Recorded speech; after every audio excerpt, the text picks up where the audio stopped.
Would it not be great if you could print money? Well, the truth is, you can. Some small businesses are structured in such a way that they print their owners money 24 hours a day, 7 days a week. But before we get into that, let me preface that creating a business that, quote, prints money isn't terribly easy. But the good news is it isn't terribly hard either.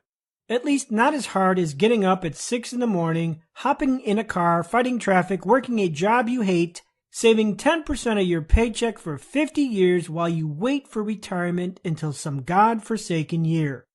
So what is the key to a small business that prints money? It's called a productocracy.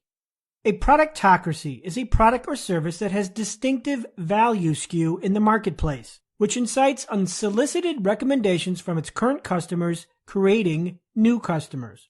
That means your offer is so good or valued that it causes your customers or users to tell their friends or share your product on social media.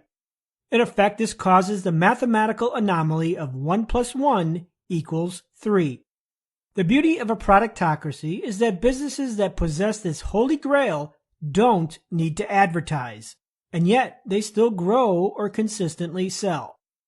In 2011, I released my first book, The Millionaire Fastlane.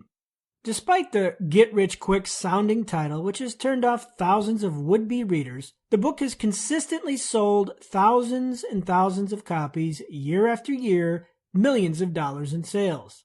In fact, it sells better today in 2018 than it did in 2011, despite the fact that I spend less than $1,000 annually advertising it.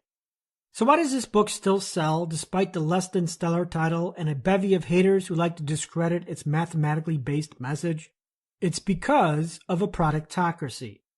The new paradigm of sales growth on television, radio, or the web isn't found in traditional marketing, advertising, and commercials. It is found through word-of-mouth communication, social media sharing, and online reviews from various web channels, platforms like Yelp or Amazon.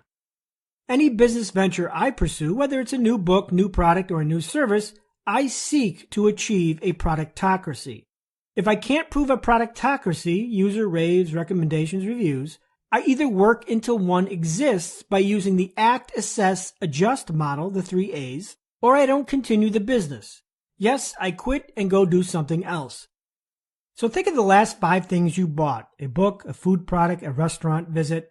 Whatever it is, more than likely you opened your wallet not because of some slick advertisement that begged click here, but because somebody recommended the product.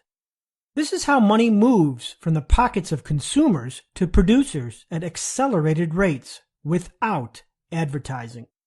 Optimally, we want to do businesses with productocracies because those companies offer distinctive value in the marketplace. It could be better customer service, better product features, or even a website that is more aesthetically pleasing.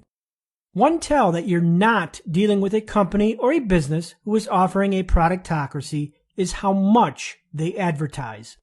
Companies who advertise heavily and spend millions on marketing more than likely are not running productocracies. If they stop advertising, ultimately they stop growing. If your business stops growing because you don't advertise, you don't have a business, you have a marketing company. Here's an interesting test I did to test my theory